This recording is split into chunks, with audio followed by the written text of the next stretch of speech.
So ನಮ್ಮ ಈ brand Bengaluru ಇಲ್ಲಿ ಚಾಲಕರ ಸಮಸ್ಯೆಗಳನ್ನ ಕೇಳಿದ್ರೆ ಸುಸ್ತಾಗಿ ಹೋಗ್ತಾ ಇದೆ. ಸ್ಕೂಲ್ ಫೀಸ್ ಕಟ್ಟಕ್ ಆಗ್ತಾ ಇಲ್ಲ ಬೆಲೆ ಏರಿಕೆ ಅಂತೂ ತುಂಬಾ ಹಿಂಸೆ. ಅವ್ರು ಬಂದ್ಮೇಲೆ ನಮಗೆ ಬುಕ್ಕಿಂಗ್ಸೇ ಬರ್ತಾ ಇಲ್ಲ. ಜೀವನ ಮಾಡೋಕ್ಕೂ ಕೂಡ ಕಷ್ಟ ಆಗ್ಬಿಟ್ಟಿದೆ ಇವಾಗ. ನನ್ನ ಹೆಂಡತಿಗೆ 2,000 ರೂಪಾಯಿ ಕೊಡ್ತಿದ್ದಾರೆ.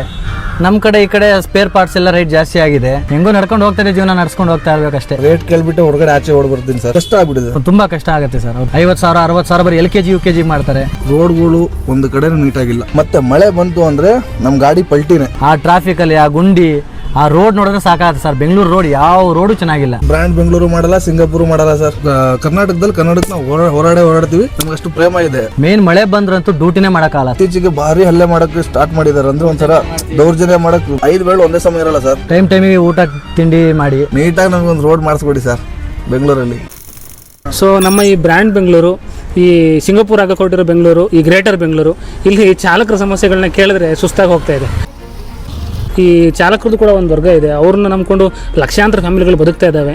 ಅವ್ರನ್ನೂ ಕೂಡ ಫೋಕಸ್ ಮಾಡಿ ನಮ್ಮ ಸರ್ಕಾರ ಅವ್ರಿಗೂ ಕೂಡ ಒಂದು ಒಳ್ಳೆಯದಾಗುವಂಥ ಏನಾದರೂ ಒಂದು ಸ್ಕೀಮ್ಗಳು ತರಬೇಕು. ನಾನು ಬಂದು ಒಂದು 10 ವರ್ಷ ಆಯಿತು. ಡ್ರೈವಿಂಗ್ ಫೀಲ್ಡಿಂಗನು ಬಂದು ಒಂದು 10 ವರ್ಷದಿಂದಾನೇ ಮಾಡ್ತಾ ಇದ್ದೀನಿ. ನಮಸ್ತೆ. ನಾನು ಬಂದು ಬೆಂಗಳೂರಿಗೆ ಒಂದು 10 ರಿಂದ 12 ವರ್ಷ ಆಗಿದೆ. ಕಾರಲ್ಲಿ ರೇಟ್ ಇಲ್ಲ ಅಂತ ಹೇಳ್ಬಿಟ್ಟು ನಾನು ಆಟೋ ತಗೊಂಡೆ. ಬಿಸ್ನೆಸ್ ಅಂದರೆ ಮಾಮೂಲಿ ಹಂಗೆ ಡಲ್ಲಾಗಿ ನಡೀತಾ ಇದೆ. ಇನ್ನು ಆ ಥರ ಏನಿಲ್ಲ. ಮುಂಚೆ ಕೋವಿಡ್ ಮುಂಚೆ ಇತ್ತಲ್ಲ, ಆ ಥರ ಏನು ಬಿಸ್ನೆಸ್ ಇಲ್ಲ. ತುಂಬ ಬಿಲ್ಲಿಂಗ್ ತುಂಬ ಕಮ್ಮಿ ಆಗಿದೆ. ಮಾಡೋಕ್ಕೆ ಬೇಜಾರಾಗುತ್ತೆ. ತುಂಬ ಟ್ರಾಫಿಕ್ ಬೇರೆ ಎಷ್ಟಿದೆ ಅಂತ ಗೊತ್ತಲ್ಲ ಬೆಂಗಳೂರಲ್ಲಿ ನಿಮಗೇನೆ. ಆಟೋದಲ್ಲಿ ಪರವಾಗಿಲ್ಲ ಒಂದು ಲೆಕ್ಕಾಚಾರಕ್ಕೆ. ಇವಾಗ ಹಿಂಗೋ ಸಾಕ್ಕೊಂಡು ಹೋಗ್ತಾ ಇತ್ತು ಜೀವನ. ಕರೆಕ್ಟಾಗಿ ಮತ್ತೆ ರ್ಯಾಪಿಡೋ ಬೈಕ್ ಬಂದಿದೆ.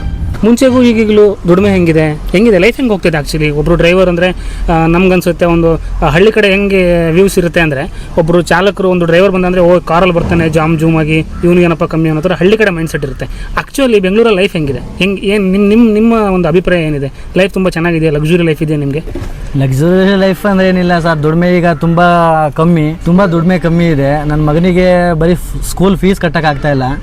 ಈಗಿರೋ ದುಡಿಮೆಯಲ್ಲಿ ಮನೆ ಮೇಂಟೈನ್ ಮಾಡಿಕೊಂಡು ಸ್ಕೂಲಿಗೆ ಓದಿಸ್ಕೊಂಡು ರೇಷನ್ ಎಲ್ಲ ತೊಗೊಂಡು ತುಂಬ ಕಷ್ಟ ಆಗ್ತಾಯಿದೆ.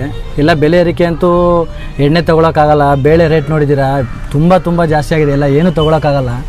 ಅಷ್ಟೊಂದು ಡೀಸೆಲ್ ರೇಟು, ಪೆಟ್ರೋಲ್ ರೇಟು, ಈ ರೇಟಲ್ಲಿ ನಾವು ಡೀಸೆಲ್ ಹಾಕ್ಸ್ಕೊಂಡು ಅವ್ನು ಕೊಡೋ ಬಿಸ್ನೆಸ್ಸಲ್ಲಿ ಡ್ಯೂಟಿನೇ ಮಾಡೋಕ್ಕಾಗ್ತಾಯಿಲ್ಲ.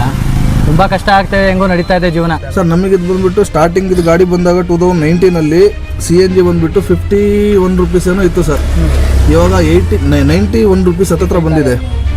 91 ರೂಪೀಸ್ ಹತ್ತಿರ ಇದೆ ಸರ್. ಇವಾಗ ಪ್ರೆಸೆಂಟ್ ಡಬಲ್ ಆಗೋಗಿದೆ ಸರ್. ಡಬಲ್ ಆಗೋಗಿದೆ. ಬಟ್ ಅದು ತುಂಬ ಹಿಂಸೆ. ಹಳ್ಳಿ ಕಡೆಯಿಂದ ಕೆಲವೊಬ್ಬರು ಹೊಸದಾಗಿ ಬೆಂಗಳೂರಿಗೆ ಬಂದು ಈ ಥರ ಕಾರ್ಗೀರ್ ಮಾಡ್ಕೊಂಡು ಜೀವನ ಮಾಡೋಣ ಅಂತ ಅಂದ್ಕೊಂಡಿರ್ತಾರೆ. ಹೆಂಗೆ ನಿಮ್ಮ ಎಕ್ಸ್ಪೀರಿಯನ್ಸ್ ಹೇಗೆ? ಇವಾಗ ಇಷ್ಟು ವರ್ಷ ಆಯಿತು, ಇಷ್ಟು ವರ್ಷ ಹೆಂಗೋ ಡ್ರೈವಿಂಗ್ ಫೀಲ್ಡಲ್ಲಿ ಇದ್ದವರು ಮಾಡಿದ್ರು.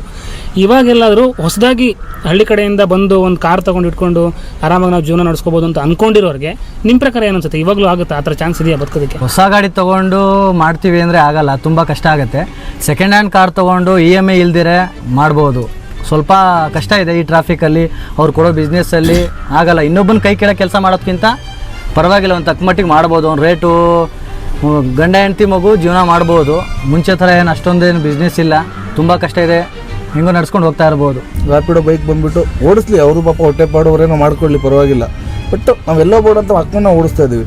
ಅವ್ರು ವೈಟ್ ಬೋರ್ಡ್ ಅದರಲ್ಲಿ ಏನಿಲ್ಲ, ಟ್ಯಾಕ್ಸ್ ಇಲ್ಲ, ಏನಿಲ್ಲ, ಏನೂ ಕಟ್ಟಂಗಿಲ್ಲದಂಗೆ ಅವ್ರು ಓಡಿಸ್ತಾ ಇದ್ದಾರೆ. ಅದೇನಿದೆ ಅದು ಕಾನೂನು ಪ್ರಕಾರವಾಗಿ ಬೇಕಾದ್ರೆ ಓಡಿಸ್ಕೊಳ್ಳಿ, ತೊಂದರೆ ಇಲ್ಲ. ಅವರು ಪಾಪ ಜೀವನ ಮಾಡಬೇಕು, ಮಾಡಿಕೊಳ್ಳಿ.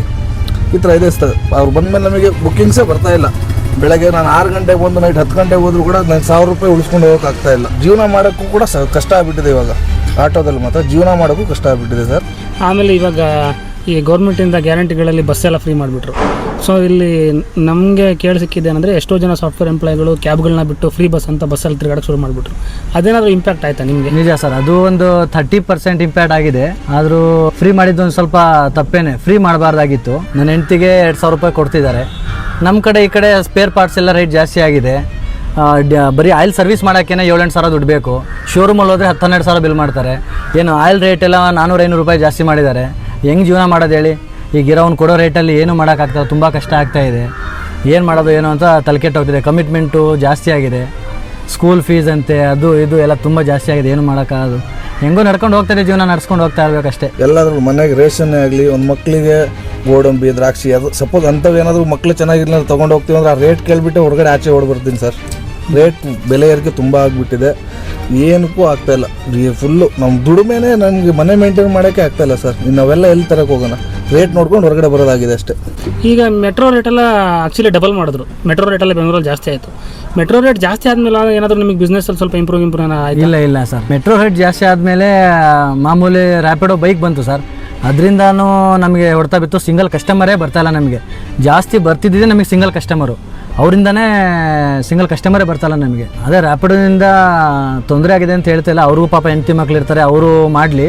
ಆದರೆ ಅದರಿಂದ ನಮಗೆ ಇಂಪ್ಯಾಕ್ಟ್ ಆಗಿದೆ, ತುಂಬ ಸಮಸ್ಯೆ ಆಗಿದೆ. ಅದರಿಂದ ಸಿಂಗಲ್ ಕಸ್ಟಮರ್ ನಮಗೆ ಜಾಸ್ತಿ ಬರ್ತಿದ್ದು, ಅದರಿಂದನೇ ನಮಗೆ ಬಿಸ್ನೆಸ್ ಸ್ವಲ್ಪ ಡಲ್ ಆಗಿದೆ. ಒಂದು 30% ಕಮ್ಮಿ ಆಗಿದೆ.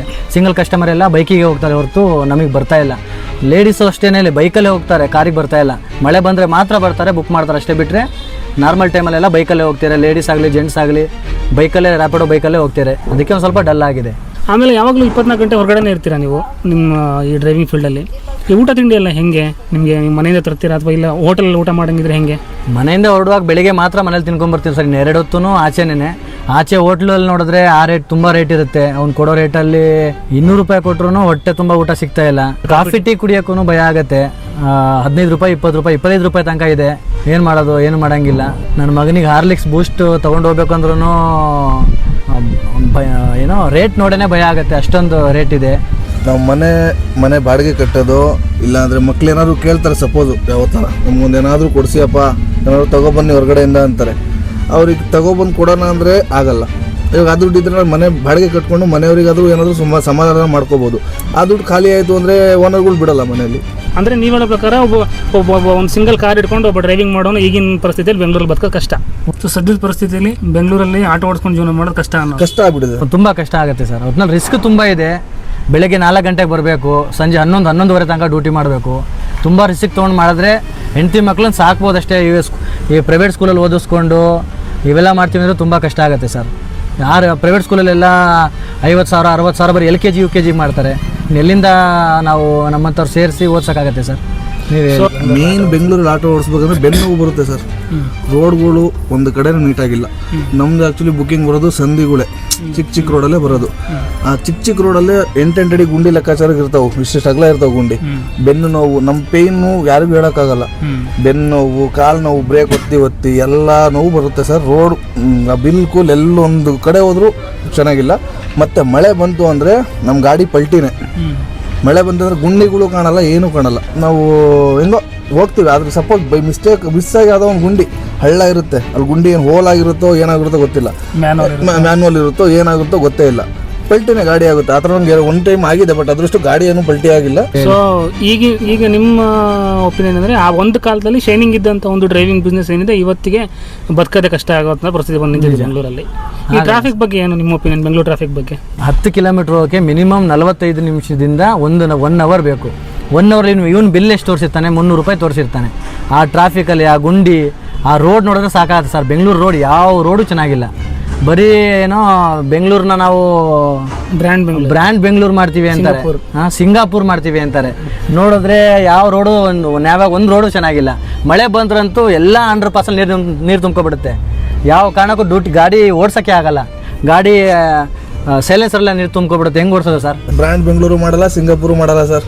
ನೆಟ್ಟಗೊಂದು ಬೆಂಗಳೂರು ಮಾಡಲಿ ಸಾಕು. ರೋಡ್ ಗುಂಡಿಗಳು ಮುಚ್ಚಿದ್ರೆ ಸಾಕು ಮುಚ್ಚಿ ನೀಟ್ ಬರೀ ನಮ್ಮ ಬೆಂಗಳೂರು ಮಾಡಿದ್ರೆ ಸಾಕು ಸರ್. ಅವ್ರು ಸಿಂಗಾಪುರ್ ಮಾಡೋದೇನು ಬೇಡ, ನಮ್ಮ ಬೆಂಗಳೂರು ಮಾಡಿದ್ರೆ ಸಾಕು ಸರ್. ಹಾಂ ಸರ್, ಅವತ್ತು ಏರ್ಪೋರ್ಟಿಗೆ ಡ್ರಾಪ್ ಮಾಡಿಬಿಟ್ಟು ರಿಟರ್ನ್ ಚಿಕ್ಕಜಾಲ ಹತ್ರ ಬರುವಾಗೂ ಹಂಗೆ ಆಯಿತು ಸರ್. ನೀರು ತುಂಬ್ಕೊಬಿಟ್ಟಿದೆ. ಹೈವೇಲೇ ನಿಂತ್ಕೊಬಿಟ್ಟಿದೆ. ಅರ್ಧ ಗಂಟೆ 3/4 ಗಂಟೆ ನಿಲ್ಸ್ಕೊಂಡಿದ್ದೀನಿ ಸರ್. ಅವತ್ತಿನ ದುಡಿಮೆ ಅಲ್ಲೇ ಹೋಯಿತು. 1 ಅವರ್ ಏನು ಜಾಸ್ತಿನೇ ಆಗೋಯ್ತು. 2 ಅವರ್. ಆಮೇಲೆ ಪೊಲೀಸವ್ರು ಬಂದು JCB ಇಂದ ನೀರು ತಳ್ಳದ ಮೇಲೇ ಹೋಗಿದ್ದು ನಾನು. ಯಾವ ರೋಡು ಚೆನ್ನಾಗಿಲ್ಲ ಸರ್. ಎಲ್ಲ 100% ನೀರು ನಿಂತ್ಕೊಬಿಡುತ್ತೆ. ತುಂಬ ತೊಂದರೆ ಆಗುತ್ತೆ. ಮಳೆ ಬಂದ್ರಂತೂ ರೋಡ್ಗಳಂತೂ ಕಚಡವಾಗಿದೆ. ಯಾವ ರೋಡು ಸರಿ ಇಲ್ಲ ಸದ್ಯಕ್ಕೆ. ರೋಡ್ದೇ ಒಂದು ಮೇನ್ ಸಮಸ್ಯೆ ಅಷ್ಟೇ ಸರ್. ರೋಡ್ ತುಂಬ ಸಮಸ್ಯೆ ಇದೆ ಸರ್. ಬೆನ್ನು ಸರ್ ಹೇಳೋಕ್ಕಾಗಲ್ಲ. ಡೈಲಿ ಮೂವ್ ಹಚ್ಕೊಂಡು ಮಲಗ್ತೀನಿ ಸರ್ ನಾನು. ಏನು ಮಾಡೋದು ಸರ್, ನಮ್ಮ ಕಷ್ಟ. ಇವಾಗ ಹಾಸ್ಪಿಟ್ಲಿಗೆ ಹೋಗ್ತೀರಂದರೆ ಗೌರ್ಮೆಂಟ್ ಹಾಸ್ಪಿಟ್ಲಿಗೆ ಹೋಗ್ತೀವಿ ಎಕ್ಸಾಂಪಲು. ಅಲ್ಲಿ ಹೋದ್ರೂ ಕೂಡ ನಮ್ಗೆ ಇರೋದಿಷ್ಟು ಚಿಕ್ಕ ಪ್ರಾಬ್ಲಮ್ ಇರುತ್ತೆ, ಏನೋ ಇರುತ್ತೆ, ಅದನ್ನು ತೋರ್ಸೋಕೆ ಬೆಳಗಿಂದ ಸಾಯಂಕಾಲದವರೆಗೂ ಮಾಡ್ತಾರೆ. ಅವತ್ತಿನ ಒಂದಿನ ಹೋಯ್ತಾ ಸರ್, ಮತ್ತೆ ನಾಳೆ ಬೆಳಿಗ್ಗೆ ಬನ್ನಿ ಅಂತ ಇನ್ನೂ ಸ್ಕ್ಯಾನಿಂಗು ಅದು ಇದು ಬರ್ಕೊಟ್ರೆ ನೆಕ್ಸ್ಟ್ ಡೇ ಹೋದ್ರೆ ಅಲ್ಲೇ 2-3 ದಿನ ಹೋಯ್ತು. ನನ್ನ ದುಡಿಮೆ ಎಲ್ಲಿಂದ ಮಾಡಿದೆ, ನಮ್ಮ ಮನೆ ಬಾಡಿಗೆ ಎಲ್ಲಿಂದ ಕಟ್ಟಿದೆ, ನನ್ನ ಮಕ್ಕಳಿಗೆ ಎಲ್ಲಿಂದ ಓದಿಸ್ತೆ ಸರ್. ಕೆಲವು ಮೆಡಿಸಿನ್ಗಳನ್ನ ಆಚೆ ಬರ್ಕೊಡ್ತಾರೆ. ಅಲ್ಲಿ ಆಚೆ ಹೋದರೆ ಅವು ರೇಟು ಇದ್ದೇ ಇರುತ್ತೆ. ನಮ್ಗೆ ದುಡಿಮೆ ಮಾಡ್ಕೊಂಡು ನಾವು 500,000 ರೂಪಾಯಿ ಉಳಿಸೋದು ಕಷ್ಟ ಆಗ್ಬಿಟ್ಟಿದೆ ಸರ್ ಒಂದು ದಿನಕ್ಕೆ. ಆ 1,000 ರೂಪಾಯಲ್ಲಿ ನಮ್ಮದು ಏನೋ ಒಂದು ಕಾಫಿ ಟೀಗೆ ಒಂದು 50 ರೂಪಾಯಿ ಹೋಗುತ್ತೆ. ಅದು ಬಿಟ್ಟರೆ ಇನ್ನೇನು ಏನೋ ಊಟ ತಿಂಡಿನೋ ಏನೋ ಹೋಗಿ ಉಳಿಸೋದು 500 ರೂಪಾಯಿ ಉಳಿಯೋಕ್ಕಾಗಲ್ಲ ಸರ್. ಒಂದ್ಸಲ ಗಾಡಿ ಟಚ್ ಆದರೆ ಎಷ್ಟು ಖರ್ಚು ಬರ್ಬೋದು ನಿಮಗೆ? ಹೆಂಗೆ ಅದ್ರ ಇಂಪ್ಯಾಕ್ಟ್ ಎಷ್ಟಾಗ್ಬೋದು ನಿಮ್ಗೆ? ಒಂದು ಸಣ್ಣದಾಗಿ ಟಚ್ ಆದ್ರೂ ಸರ್ 15-20 ಸಾವಿರ ಬೇಕು. ಶೋರೂಮಲ್ಲಿ 15-20 ಸಾವಿರ. ಒಂದು ತಿಂಗಳು ದುಡ್ಡು ಆಯ್ತಾ? ಒಂದು ತಿಂಗಳು ದುಡಿಮೆನೆ ಹೋಯ್ತು ಅನ್ಕೊಳ್ಳಿ ಸರ್. ಗಾಡಿ ನಿಂತ್ಕೊಳ್ತಾರ ಸರ್, 4-5 ದಿನ ಗಾಡಿ ಕೊಡಲ್ಲ ಅವರು. ಮಿನಿಮಮ್ ಒಂದು ವಾರ ಅಂತೂ ಶೋರೂಮಲ್ಲಿ ನಿಲ್ಸ್ಕೊಂತಾರೆ. ಅವಾಗೆಲ್ಲ ಸುಮ್ಮನೆ ಮನೇಲೆ ಕೂತಿರ್ಬೇಕು. ಮನೆ ಬಾಡಿಗೆ ಎಲ್ಲಿಂದ ಕಟ್ಟೋದು ಸರ್? EMI ಮಾಡ್ಕೊಂಡಿದ್ದೀವಿ, ಗಾಡಿ ಲೋನ್ ಇದೆ, ಆಮೇಲೆ ಮಗಂದು ಸ್ಕೂಲ್ ಫೀಸು ತುಂಬ ಕಷ್ಟ ಆಗುತ್ತೆ ಸರ್. ನಿಂತ್ಕೊಬಿಟ್ರೆ ಅವರು ಒಂದು ಚೂರು ಟಚ್ ಆದರೂ ಆಯಿತು ಸಾಕು ಸರ್, 15-20 ಸಾವಿರ ಬಿಲ್ ಆಗುತ್ತೆ. ಅವ್ನು ಟಚ್ ಮಾಡಿದವನು ಅವ್ನಿಗೆ ಕೇಳಿದ್ರೆ ಇನ್ಶೂರೆನ್ಸ್ ಕ್ಲೈಮ್ ಮಾಡ್ಕೊಳ್ಳೋ ಅಂತಾರೆ. ಇನ್ಶೂರೆನ್ಸ್ ಕ್ಲೈಮ್ ಮಾಡಿದ ಅಮೌಂಟ್ ನಾನು ಕೊಡ್ತೀನಿ, ಕ್ಲೈಮ್ ಮಾಡ್ಕೊಂತಾರೆ. ಇಲ್ಲ ಕಂಪ್ಲೇಂಟ್ ಕೊಡ್ಕೊಂತಾರೆ. ಏನು ಮಾಡೋಕ್ಕಾಗುತ್ತೆ ಸರ್ ನಾವು ಡ್ರೈವರ್? ಏನು ಮಾಡೋಕ್ಕಾಗಲ್ಲ, ತುಂಬ ಸಮಸ್ಯೆ ಆಗುತ್ತೆ ಸರ್. ಈ ಹೊರಗಡೆಯಿಂದ ಬಂದವ್ರ ಮೇಲೆ ಸ್ವಲ್ಪ ಆಟೋದವ್ರದ್ದೇ ಸ್ವಲ್ಪ ಜಾಸ್ತಿ ಕಾಣುತ್ತೆ ಕನ್ನಡ ಕಲಿಯೋರಿಗೆ. ಸರ್ ಆಟೋದವ್ರು ಏನಂದ್ರೆ ಸರ್, ಇವಾಗ ಅವರು ಅನಾಸ ಏನು ಓದಿರಲ್ಲ ಅವರು. ಅವರಿಗೆ ಒಂದು ನಮ್ಮ ಕನ್ನಡ ಬಿಟ್ಟರೆ ಬೇರೆ ಭಾಷೆ ಬರಲ್ಲ. ಅವರು ಹಿಂಗಾಗಿ ದಬ್ಬಾಳಿಕೆ ಮಾಡ್ತಾರೆ ನಮ್ಮ ಮೇಲೆ ಮಾಡಿಬಿಟ್ಟು ಅವ್ರು ನಾವೇ ದಬ್ಬಾಳಿಕೆ ಮಾಡಿದೆ ಅಂತ ಹೇಳ್ತಾರೆ. ಆ ಟೈಮಲ್ಲಿ ನಮಗೆ ಬೇಕು ಸರ್. ನಮ್ಮ ಕನ್ನಡ ಆದರೆ ನಾವು ಕರ್ನಾಟಕದಲ್ಲಿ ಕನ್ನಡಕ್ಕೆ ನಾವು ಹೋರಾಡ್ತೀವಿ. ನಮ್ಗೆ ಅಷ್ಟು ಪ್ರೇಮ ಇದೆ ಕನ್ನಡದ ಮೇಲೆ. ಅವರು ಬಂದು ಅವರೇ ತಪ್ಪು ಮಾಡಿಬಿಟ್ಟು ನಮ್ಮ ಮೇಲೆ ಹೊತ್ತಾಗ್ತಾರೆ ಸರ್. ಅದನ್ನು ಸ್ವಲ್ಪ ನೀವು ತಿಳ್ಕೊಳ್ಳಿ. ಯಾರ ಮೇಲೂ ಏನು ದ್ವೇಷ ಇಲ್ಲ ಸರ್ ನಮಗೆ. ಎಲ್ಲರೂ ಬೇಕು, ಎಲ್ಲರೂ ಜೀವನ ಮಾಡೋಕ್ಕೆ ಬಂದಿರೋದು. ಯಾರ ಮೇಲೆ ಏನು ದ್ವೇಷ ಇಲ್ಲ. ಅವ್ರು ದಬ್ಬಾಳಿಕೆ ಮಾಡೋದು ಅವರು, ನಮ್ಮ ಹೆಸರು ಹೇಳೋದು. ಯಾವನೊಬ್ಬ ಮಾಡ್ತಾನೆ ದಬ್ಬಾಳಿಕೆ. ನೀವೇನು ಹೇಳೋದೇನಂದ್ರೆ ನಮ್ಮ ಆಟೋ ಸೆಕ್ಷನ್ ಇರೋದ್ರಲ್ಲಿ ತುಂಬಾ ಜನ ಸ್ವಲ್ಪ ಅನಕ್ಷರಸ್ಥರು, ಹೌದು, ಕನ್ನಡ ಬಿಟ್ಟರೆ ಬೇರೆ ಭಾಷೆ ಬರಲ್ಲ. ನಾವು ಅವ್ರನ್ನ ಕನ್ನಡ ಕಲೀರಿ ಅಂತ ಹೇಳೋದನ್ನೇ ಅವರು ನಾವು ದಬ್ಬಾಳಿಕೆ ಮಾಡ್ತಿದ್ದಾರೆ. ಹೌದು ಸರ್, ಹೌದು. ಹೊರಗಡೆ ಅವರು. ಸೊ ನೀವು ಹೇಳೋದು ಹೊರಗಡೆ ಅವರು ಆಚೆಯಿಂದ ಬಂದು ಜೀವನ ಮಾಡ್ತಿರ್ತೀರಾ, ಕನ್ನಡ ಕಲಿಯೋದ್ರಲ್ಲಿ ಏನು ಸಮಸ್ಯೆ? ಸೊ ಜೀವನ ಮಾಡೋದು ಕಷ್ಟ ಆಗೋಗಿದೆ ಡ್ರೈವರ್ಗಳಿಗೆ ಇವತ್ತಿನ ಪರಿಸ್ಥಿತಿಯಲ್ಲಿ. ಈಗಿರೋ ಪರಿಸ್ಥಿತಿಲಿ ಸರ್ ತುಂಬ ಸಮಸ್ಯೆ ಇದೆ. ಮೇನ್ ಮಳೆ ಬಂದ್ರಂತೂ ಡ್ಯೂಟಿನೇ ಮಾಡೋಕ್ಕಾಗಲ್ಲ ಸರ್. ಒಂದು ರೋಡ್ ಅಂತೂ ನ್ಯಾವಾಗಂತೂ ಇಲ್ಲ. ಎಲ್ಲ ರೋಡ್ ಹದ್ಗೆಟ್ ಹೋಗಿದೆ. ಎಲ್ಲ ಫ್ಲೇವರ್ ಕೆಳಗಡೆ ಸರ್ ನೀರು ನಿಂತ್ಕೊಬಿಡುತ್ತೆ. ಈ ರಿಂಗ್ ರೋಡು ಮಡಿವಾಳ ಹತ್ರ ಹೋಗ್ಬಿಟ್ರೆ, ಮಡಿವಾಳ ಅಂಡರ್ ಪಾಸ್ ಅಲ್ಲಿ ಅರ್ಧ ಕಾರ್ ಮುಳುಗುತ್ತೆ ಸರ್. ಒಂದ್ಸಲಿ ಸೈಲೆನ್ಸ್ ಒಳಗೆ ನೀರು ಹೋಗ್ಬಿಟ್ರೆ ಇಂಜಿನ್ ಸೀಸ್ ಆದ್ರೆ 30-40 ಸಾವಿರ ಎಲ್ಲಿಂದ ತರ ಸರ್ ನಾವು ಡ್ರೈವರು? ಏನು ಮಾಡ್ಬೇಕು ಹೇಳಿ? ಹೆಂಡತಿ ಮಕ್ಳು ಇರ್ತಾರೆ, ಸ್ಕೂಲ್ ಫೀಸು, EMI, ಕಮಿಟ್ಮೆಂಟ್ಗಳು ಜಾಸ್ತಿ ಮಾಡ್ಕೊಂಡಿರ್ತೀವಿ. ಎಷ್ಟು ಸಮಸ್ಯೆ ಆಗ್ಬೋದು ನೀವು ಯೋಚನೆ ಮಾಡಿ ಸರ್ ಈಗಿರೋ ಬಿಸ್ನೆಸ್ಸಲ್ಲಿ. ಮೀಟ್ರಲ್ಲಿ 18 ರೂಪಾಯಿ ನಮಗೆ ಕೈ ಬಾಡಿಗೆ ಯಾರು ನೋಡಿದ್ರೆ ನಾವು ಮೀಟ್ರಲ್ಲೇ ಹೋಗೋಕೆ ನಾನು ರೆಡಿ ಇದ್ದೀನಿ. ಈ ಅಗ್ರಿಗೇಟರ್ ಕಂಪ್ನಿಗಳು ಬಂದುಬಿಟ್ಟು ಓಲಾ ಊಬರು ಅವ್ರು ಏನು ಮಾಡ್ತಾರೆ, ಮೀಟ್ರಿಗೆ 18 ರೂಪಾಯಿ ಇತ್ತು ಅಂದರೆ ನಮ್ಗೆ 15 ರೂಪಾಯಿ ಕಿಲೋಮೀಟರ್ ಲೆಕ್ಕಾಚಾರದಲ್ಲೇ ಓಲಾ ಊಬರ್ ಎರಡೂ ಕೊಡ್ತಾ ಇರೋದು. ಪೀಕ್ ಅವರು ಕರೆಕ್ಟಾಗಿ 18 ರೂಪಾಯಿ ಕಿಲೋಮೀಟರ್ ಕೊಡ್ತಾರೆ. ನಾನ್ ಪೀಕ್ ಅವರಲ್ಲಿ 15 ರೂಪಾಯಿ ಕಿಲೋಮೀಟರ್ ಕಮ್ಮಿಗೆ ಕೊಡ್ತಾ ಇದ್ದಾರೆ ಸರ್ ಓಲಾ ಊಬರು. ಅದರಲ್ಲಿ ಏನೂ ಆಗ್ತಾ ಇಲ್ಲ ಸರ್. ಗೌರ್ಮೆಂಟ್ ರೇಟ್ ಅಂದರೆ ಅದು ನಮಗೆ ಕೊಡಲಿ, ನಮಗೆ ಎಕ್ಸ್ಟ್ರಾ ಏನು ಬೇಡ ಸರ್ ನಮಗೆ. ಬಟ್ ಗೌರ್ಮೆಂಟ್ ಅವರು ಕೂಡ ಮಿನಿಮಮ್ ಆಟೋ ಫೇರ್ ಜಾಸ್ತಿ ಮಾಡಿದ್ರಲ್ಲ. ಹೌದು, ಅದೇ 15 ರೂಪಾಯಿ ಇತ್ತು, 3 ರೂಪಾಯಿ ಜಾಸ್ತಿ ಮಾಡಿದ್ದಾರೆ.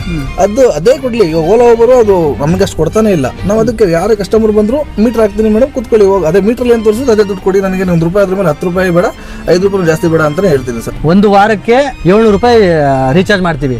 ಅದಲ್ದೇನೆ ಮತ್ತೆ ತಿರ್ಗಾ ಅವನು ನಮ್ಮ ಬುಕಿಂಗ್ ಅಲ್ಲಿ GST ಅಂತ ಆಡ್ ಮಾಡ್ತಾನೆ, ಸಪ್ರೇಟ್ ಕಟ್ ಮಾಡ್ತಾನೆ. 30 ರೂಪಾಯಿ 40 ರೂಪಾಯಿ ಒಂದು ಬುಕಿಂಗ್ ಅಲ್ಲಿ ಕಟ್ ಮಾಡ್ತಾನೆ.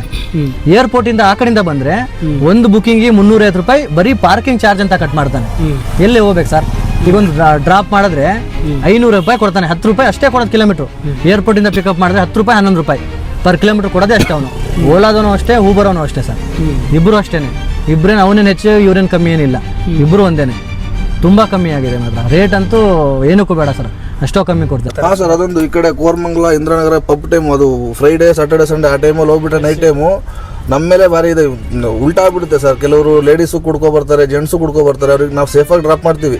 ಡ್ರಾಪ್ ಮಾಡಿ ಎಲ್ಲ ಹೋದ್ಮೇಲೆ ಕುಡ್ದಿರೋ ಇದ್ರ ಮತ್ತಲ್ಲಿ ಏನೇನು ಅವರೇ ಬೈಯೋದು ಇದು ಮಾಡಿ ನಮ್ಮ ಮೇಲೆ ಇದು ಮಾಡ್ಕೊಬಿಡ್ತಾರೆ. ಆ ಟೈಮಲ್ಲಿ ನಾವು ದುಡ್ಡು ಕೇಳೋಕ್ಕೂ ಆಗಲ್ಲ ಸರ್.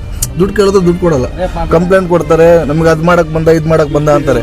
ಇವ್ರು ನಾರ್ತ್ ಇಂಡಿಯನ್ಸ್ ಇದಾರಲ್ಲ ಸರ್, ಅವರೇ ಸರ್ ಜಾಸ್ತಿ ಬಂದ್ಬಿಟ್ಟು ಅವ್ರದ್ದೇ ಭಾರಿ ಇದಾಗ್ತಾ ಇರೋದು ನೈಟ್ ಟೈಮಲ್ಲಿ. ನಾರ್ತ್ ಇಂಡಿಯನ್ಸ್ ಬಂದ್ಬಿಟ್ಟು ತುಂಬ ಜನ ಸರ್ ಆಟೋಗಳ ಮೇಲೆ ಇತ್ತೀಚೆಗೆ ಭಾರಿ ಹಲ್ಲೆ ಮಾಡೋಕ್ಕೆ ಸ್ಟಾರ್ಟ್ ಮಾಡಿದ್ದಾರೆ. ಅಂದರೆ ಒಂಥರ ದೌರ್ಜನ್ಯ ಮಾಡೋಕ್ಕೆ ಭಾರಿ ಸ್ಟಾರ್ಟ್ ಮಾಡಿದ್ದಾರೆ ಸರ್ ಈ ನಾರ್ತ್ ಇಂಡಿಯನ್ಸು. 5 ವೇಳೆ ಒಂದೇ ಸಮಯ ಇರಲ್ಲ ಸರ್. ಯಾವ ಆಟೋದಲ್ಲಿ ಒಬ್ಬ ಕೆಟ್ಟವನು ಇದ್ದೇ ಇರ್ತಾನೆ, ಹಂಗಂತ ಎಲ್ಲರೂ ಕೆಟ್ಟವ್ರು ಇರೋಕ್ಕಾಗಲ್ಲ ಸರ್. ಟ್ರಾಫಿಕ್ ಇದ್ದಾಗ 2-3 ಅವರ್ ಆಗೋಗುತ್ತೆ. ಸೊ ಪರ್ಸನಲ್ ಪ್ರಾಬ್ಲಮ್ ಏನಾಗ್ಬೋದು ಈ ಯೂರಿನಲ್ಸ್ ಬಂದಾಗ ಅಂತ ಟೈಮಲ್ಲಿ? ಅದರಿಂದ ಆರೋಗ್ಯದ ಮೇಲೆ ಏನಾದರೂ ಪ್ರಭಾವ ಬೀರಿದೆಯಾ? ನಿಮ್ಗೇನಾದ್ರು ಆ ಥರದ ಎಕ್ಸ್ಪೀರಿಯನ್ಸ್ ಇದೆಯಾ? ತುಂಬ ಆ ಥರ ಆಗಿದೆ ಸರ್. ಏರ್ಪೋರ್ಟಿಂದ ನಾವು ಸಿಟಿಗೆ ಡ್ರಾಪ್ ಮಾಡ್ತೀವಿ ಅಂದರೆ ಮಿನಿಮಮ್ 2 ಅವರ್ಸ್ ಆದರೂ ಬೇಕು. ಆ ಟೈಮಲ್ಲಿ ಲೇಡೀಸ್ ಕಸ್ಟಮರ್ ಇದ್ರೆ ಯೂರಿನ್ ಪಾಸ್ ಮಾಡೋಕ್ಕೆ ಆಗಲ್ಲ. ಪಬ್ಲಿಕ್ ಟಾಯ್ಲೆಟ್ ಇರಲ್ಲ ಎಲ್ಲ ಕಡೆ. ಹಂಗಾಗಿ ನಾವು ತಡ್ಕೊಂಡು ಬಂದಿರ್ತೀವಿ ಸರ್. ಆ ಥರ ತಡ್ಕೊಂಡು ಯೂರಿನ್ ಪಾಸ್ ಮಾಡಿದೆ. ಕಿಡ್ನಿ ಸ್ಟೋನ್ ಆಗಿ ರೀಸೆಂಟ್ಲಿ 3 ಕಲ್ಲಿತ್ತು ಸರ್. 3 ಕಲ್ಲಿದ್ದು ಹಾಸ್ಪಿಟ್ಲಿಗೆ ತೋರಿಸಿ ತುಂಬ ಖರ್ಚು ಮಾಡಿಬಿಟ್ಟೆ ಸರ್. ನಾನು 15 ದಿನ 20 ದಿನ ರಜೆ ಹಾಕಿದ್ದೆ ನಾನು ಊರಿಗೆ ಹೋಗಿ. ನಮ್ಮ ಅಪ್ಪ ಅಮ್ಮನ ನೋಡ್ಕೊಂಡ್ರಲ್ಲ ಊರಲ್ಲಿ. ಅಲ್ಲಿಂದ ಬಂದು ಮತ್ತೆ ತಿರ್ಗಾ ಇಲ್ಲೊಂದು ವಾರ ರಜೆ ಹಾಕಿ ಡ್ರೈವಿಂಗ್ ಫೀಲ್ಡಲ್ಲಿ ಯಾವಾಗ್ಲೂ ನೀರಂತೂ ಕುಡಿರಿ ಸರ್. ಎಲ್ಲ ಡ್ರೈವರ್ಗೆ ಹೇಳೋದಷ್ಟೇ, 3 ಲೀಟರ್ ನೀರು ಕುಡಿರಿ. ಸುಮ್ಮನೆ ಅರ್ಜೆಂಟ್ ಇದೆ ಏನಿದೆ ಅಂತ ಹೇಳಿ ತಲೆ ಕೆಡ್ಸ್ಕೊಳಕ್ ಹೋಗ್ಬೇಡಿ. ಟೈಮಿಗೆ ಊಟ ತಿಂಡಿ ಮಾಡಿ.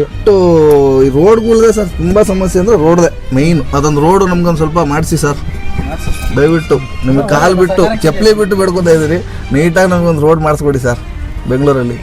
ಸೊ ನಮ್ಮ ಈ ಬ್ರ್ಯಾಂಡ್ ಬೆಂಗಳೂರು, ಈ ಸಿಂಗಪೂರ್ ಆಗ ಕೊಟ್ಟಿರೋ ಬೆಂಗಳೂರು, ಈ ಗ್ರೇಟರ್ ಬೆಂಗಳೂರು, ಇಲ್ಲಿ ಚಾಲಕರ ಸಮಸ್ಯೆಗಳನ್ನ ಕೇಳಿದ್ರೆ ಸುಸ್ತಾಗಿ ಹೋಗ್ತಾ ಇದೆ. ಈ ರೋಡ್ಗಳೇ ಸರಿ ಇಲ್ದಿರೋ ಟೈಮಲ್ಲಿ ಚಾಲಕರನ್ನ ಏನು ಮಾಡೋಕ್ಕಾಗುತ್ತೆ? ಒಂದು ಗುಂಡಿಗಳಲ್ಲಿ ಇವಾಗ ಓಕೆ, ಮಾಮೂಲಿ ಇದ್ದಾಗ ಗುಂಡಿಗಳು ಕಾಣುತ್ತೆ, ಮಳೆ ಬಂದಾಗ ಗುಂಡಿಗಳು ಕಾಣಲ್ಲ. ಪಾಪ ಅವ್ರ ಸಮಸ್ಯೆಗಳನ್ನ ಕೇಳೋರೇ ಇಲ್ಲ. ನಿಜವಾಗ್ಲೂ ಈ ಚಾಲಕರ ಸಮಸ್ಯೆಗಳನ್ನ ಸ್ವಲ್ಪ ನೋಡಿ ಅವ್ರಿಗೆ ಏನಾದರೂ ಒಂದು ಇರೋ ರೋಡ್ಗಳನ್ನ ಸರಿಯಾಗಿ ಮಾಡಿಕೊಡಿ ಅಂತ ಕೇಳ್ತಿದ್ದಾರೆ ಅಷ್ಟೇ. ಈ ಚಾಲಕರದ್ದು ಕೂಡ ಒಂದು ವರ್ಗ ಇದೆ, ಅವ್ರನ್ನ ನಂಬ್ಕೊಂಡು ಲಕ್ಷಾಂತರ ಫ್ಯಾಮಿಲಿಗಳು ಬದುಕ್ತಾ ಇದ್ದಾವೆ. ಅವ್ರನ್ನೂ ಕೂಡ ಫೋಕಸ್ ಮಾಡಿ ನಮ್ಮ ಸರ್ಕಾರ ಅವ್ರಗಳಿಗೂ ಕೂಡ ಒಂದು ಒಳ್ಳೆಯದಾಗುವಂಥ ಏನಾದರೂ ಒಂದು ಸ್ಕೀಮ್ಗಳು ತರಬೇಕು. ಇದಕ್ಕೆ ಆ್ಯಕ್ಚುಲಿ ನಾವಲ್ಲ, ಚಾಲಕರ ಸಂಘದವ್ರು ಇದಕ್ಕೆಲ್ಲ ಮುಂದೆ ಬಂದು ಸರ್ಕಾರದ ಮೇಲೆ ಒತ್ತಡ ಹೇರಬೇಕು.